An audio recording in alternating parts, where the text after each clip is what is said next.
All right, what's up, everyone? Good to see you all. Hello. First off, thank you all so much for taking this challenge head on and adding a little bit more, something to do, a little bit more responsibility to plates that I'm sure are at least full enough. Um, so again, thank you. This is day one, and my hope for this challenge, and I'm calling it Seek and Find Within. Within that sort of title, there's the essence of meditation and the essence of what I hope to sort of open to you. I hope to teach you that meditation is a lot more physical than, sort of it's represented to be. And in that, I think a lot more approachable and simple than what we might think of it as.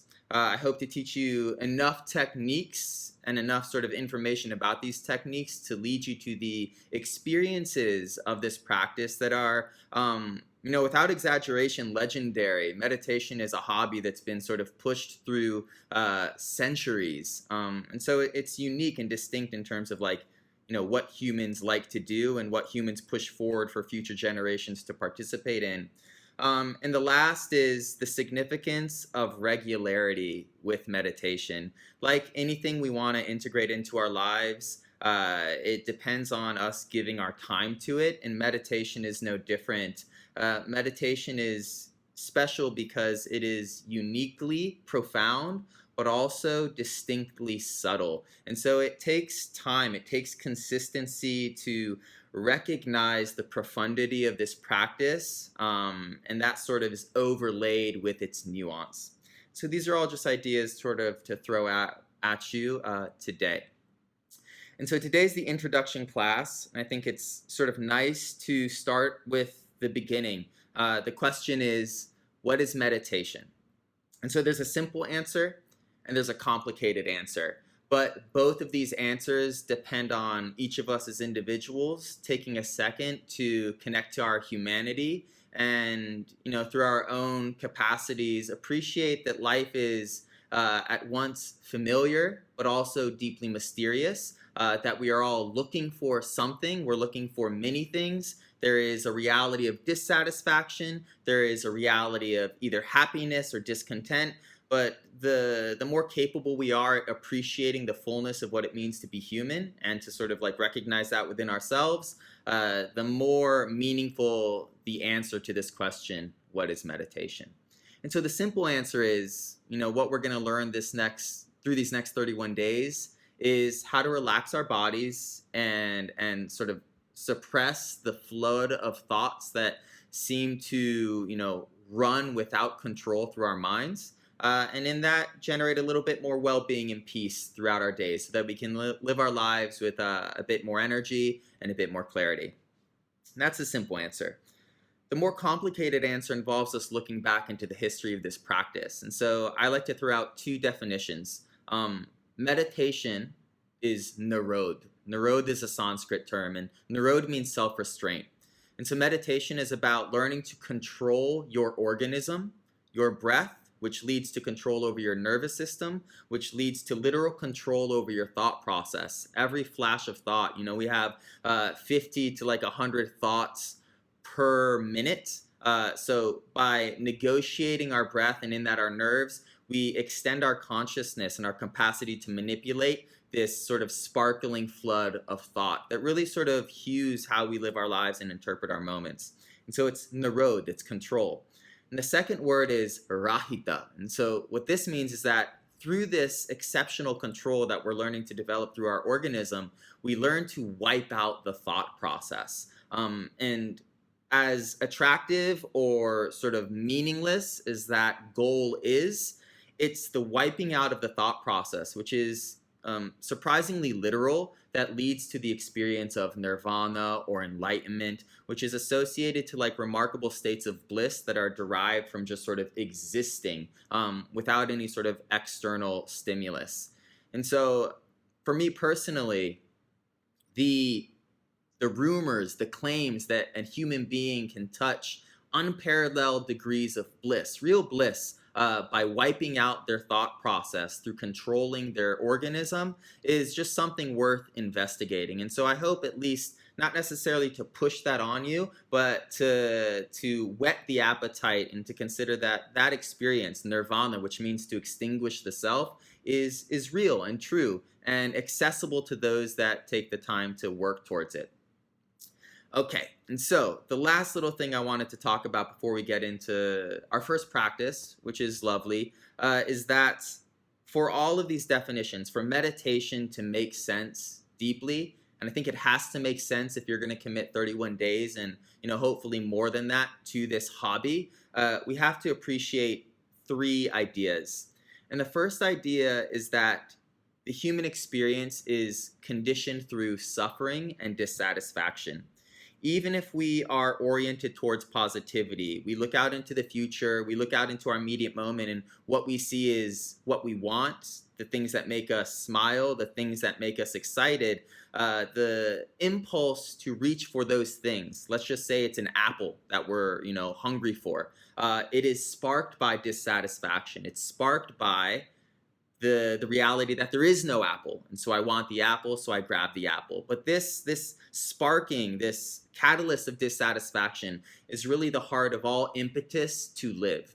And so meditators really take it to heart that the human condition is sort of originates in dissatisfaction, and they look into that truth. They have to acknowledge their own suffering, and they work to dismember or unravel that fundamental aspect of our experience. And so the first thing to appreciate is that there is some degree of suffering inside all of us in all moments, but also in sort of like the overarching pattern of our days, months, and years. The second fundamental to appreciate is that while we may know ourselves to a degree, there is an ever-present mystery to our own being, as there is a mystery to life. And as thinkers, as intelligent animals, mystery is provocative. And when we take the time to appreciate that we don't know ourselves fully or completely, this also instigates the desire to meditate seriously. And it's a really beautiful idea to appreciate the fact that we are unknown to ourselves. And so the yogis sort of attach the word avidya to this other fundamental of the human condition. We do not know our true self. And this is where the conversation of like true self emerges. And then the last thing to appreciate is that as we look out into the world, as we look to define ourselves and discover ourselves, as we look for satisfaction and pleasure and success in whatever capacity we do look for those things, the last thing to appreciate about meditation is that when you decide to sit down and close your eyes, as we're going to do in a couple moments, what you're saying is that I think I can find these answers and this happiness and this joy within me. And that is a remarkable sort of epiphany to appreciate seriously. That our senses, every bit of our evolution, what we are as physical beings, it compels us to look outside into the environment, into each other, into the opportunity of like a physical world. And what a meditator ultimately is saying is that as real as all of that seems, as tangible as it is, I think for whatever reason that I can find what I haven't been able to find out there inside myself. And so that's romantic and poetic, but it also becomes deeply useful, again, if we take our humanity into account, if we appreciate there's a little bit of suffering inside all of us and that we don't actually know ourselves. And so the potential of exploring this inner experience becomes increasingly valuable. And so that's really it. That's all I wanted to talk about today. It's a lot of information, but through the practice of just being still and closing your eyes, that all that knowledge, all that data becomes more and more obvious. Even if the intellect doesn't sort of remember everything, you'll hopefully start to feel it. Cool. So what we're going to do today, how I like to start sort of the initial sort of meditation journey, is just letting you go at it on your own. Tomorrow we're going to start with the techniques of stillness and posturing. But I find that meditation is actually deeply intuitive, and we all sort of have the benefit of beginner's luck. You're gonna invest, you're gonna be exceptionally curious and uniquely committed, because I'm not really going to guide you at all, if anything, today. So The one little bit of advice I will say, because we have about 20 minutes to meditate, if you've never meditated or you haven't meditated for that long before, just commit to not moving. And if you do move, if your nose itches or you have to adjust yourself, of course move. But the key skill, at least at the very beginning, is suppressing the impulse to respond with your body. Cool. So again, happy you're all here. Let's get into this. Comfortable seated position. And so we're definitely going to go over that. If you're a little tight, if you're not used to sitting on the floor, please sit down in a chair. And disregard the image of a Buddha sitting with crossed legs. And so if you're sitting on a chair or on the couch, take a second to sit at the edge of your seat. And so your back isn't supported by the cushion. And so this is going to provoke you to sit upright on your own. It's going to force you to work your body, and that's going to encourage wakefulness. If you're sitting on a chair or a couch, place your feet directly underneath your knees. Your feet are about hips width distance, 6 to 8 inches apart.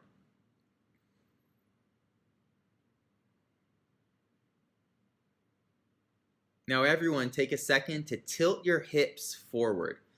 And as your hips tilt forward, you should feel that your torso lengthens and your chest opens into the space in front of you. And it wakes you up. Shut your jaw, press your tongue into the back of your 2 front teeth. And everyone take a second to rest your hands on your knees. Okay.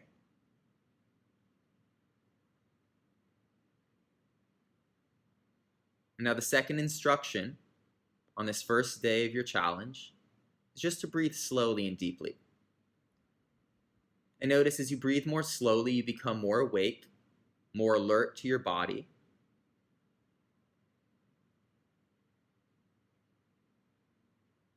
And that the breath itself is invigorating, euphoric, satisfying. It's simultaneously stimulating and soothing.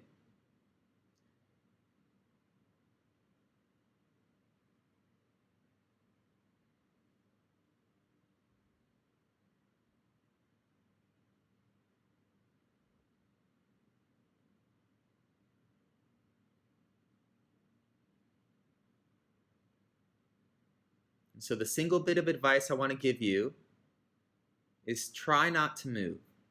Try not to react. If an itch arises, if your posture becomes uncomfortable for whatever reason, bear it. And let your response be a deeper and slower breath.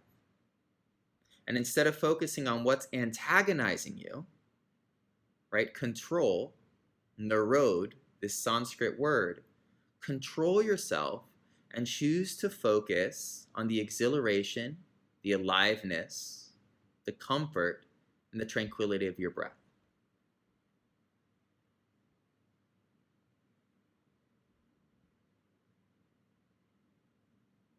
Let's all take a deep breath in together. Breathe into the belly and then into the chest. And a very, very slow exhale. Again, appreciate the tranquility, the physical sense of peace.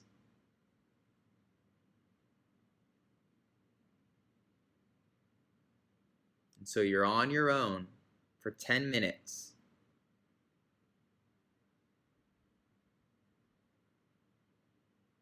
Allow yourself to be confused. Rely on your intuition. Consider for yourself why you exactly are participating in this challenge. And let those answers and conclusions inform you on how to meditate. Again, which is intuitive.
one very simple reason why meditation is increasingly necessary in our lives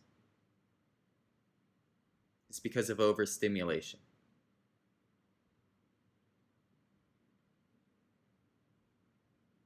Because a globalized world is moving faster and faster, technology more and more accessible, screens everywhere we look, we're becoming less sensitive to our bodies, and our minds are encouraged to quicken.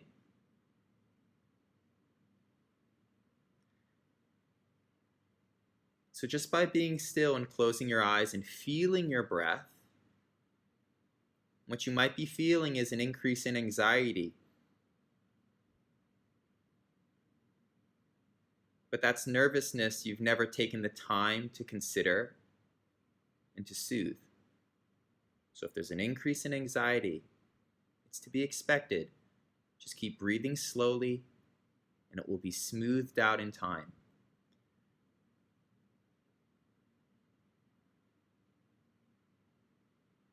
But the value of this stillness, the value of looking away from stimulation and towards sincerity, is we can feel our depths with greater ease. And so this is the evidence. Before we can understand what meditation is, we have to appreciate these three truths. We all have a degree of dissatisfaction, a degree of stress, a degree of confusion, a degree of unmet expectation for ourselves and for life. And I'm certain with your eyes closed, in the privacy of your inner world, that truth is more obvious. Whether it's small or monstrous, dissatisfaction compels us both to act, but it also becomes a powerful force motivating us to meditate. So just feel that.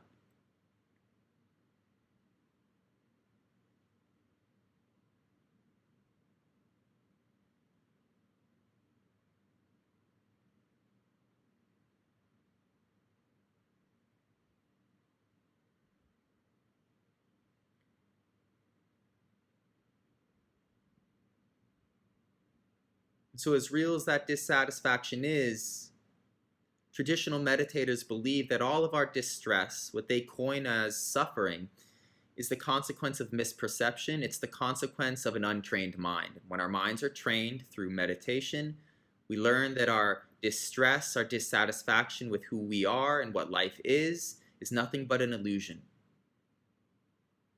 An incorrect vantage point on a world and an experience that is fundamentally good.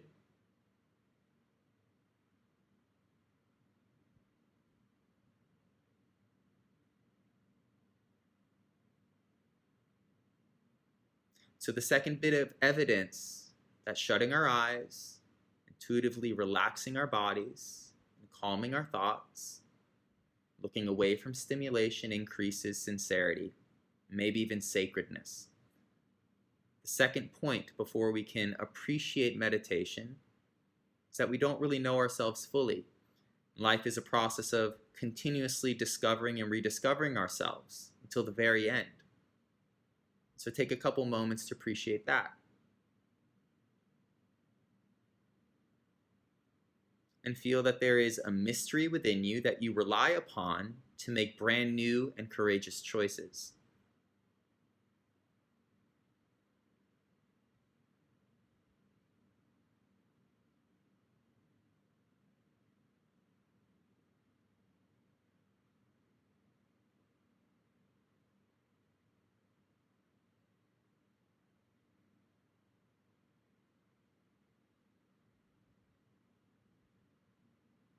And so yogis believe just by doing what you're doing regularly, this deeper mysterious self becomes more familiar.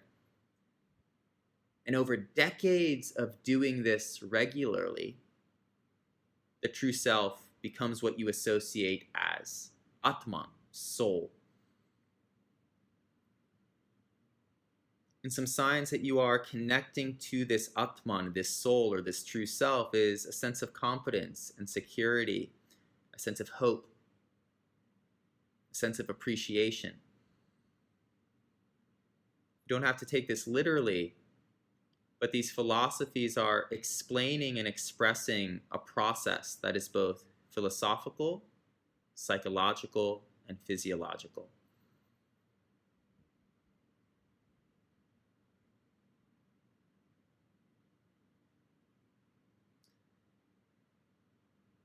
And the last little detail is that you as an individual, because you signed up for this, are starting to believe that there's something inside you. I think this is the most potent point. That is entrancing and real as the physical environment that you live within is. A certain moment arises as we become more and more mature as living beings, that the outside isn't the only piece of the puzzle.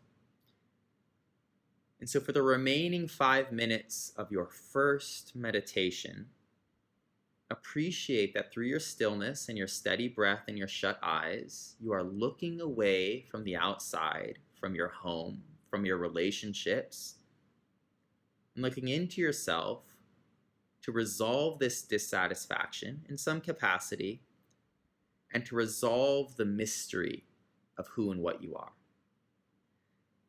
And that this, as subtle as it seems, is a most epic journey.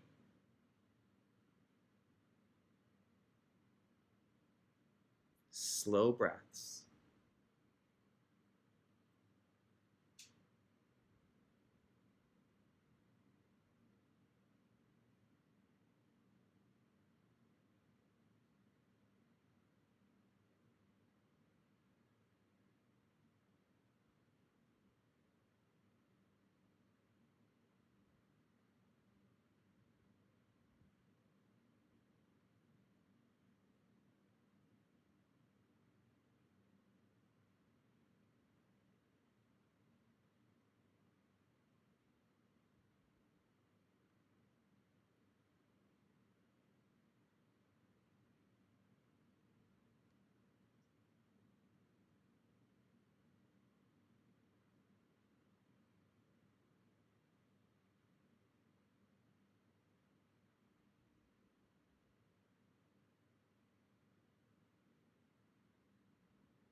And so at the end of our practice today, we have a couple minutes left.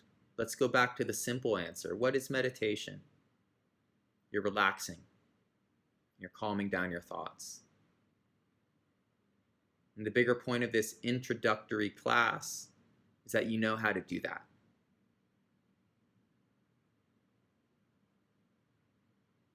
And that taking the time to only do that once in a while every day does wonders for the human condition.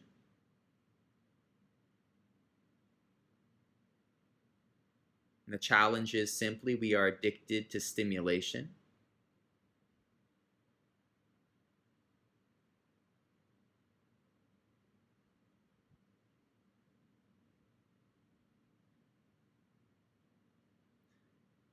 But because you're participating in this, you're obviously called to look away from that. So trust your own guidance. 1 more minute, super slow breaths.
Now just check in with yourself. Do you feel more calm? Do you feel more present? Take a second to listen to the room. Listen to the sounds around you.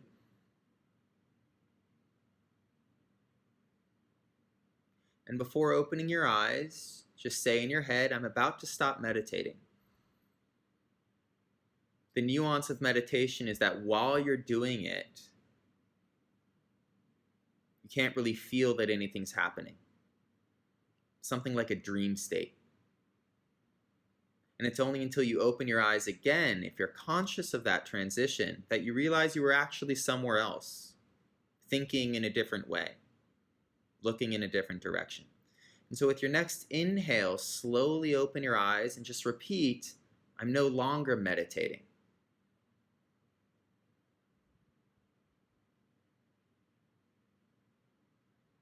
And then blink your eyes a little, dilate your pupils. It's like, oh yeah, this is my normal state of mind.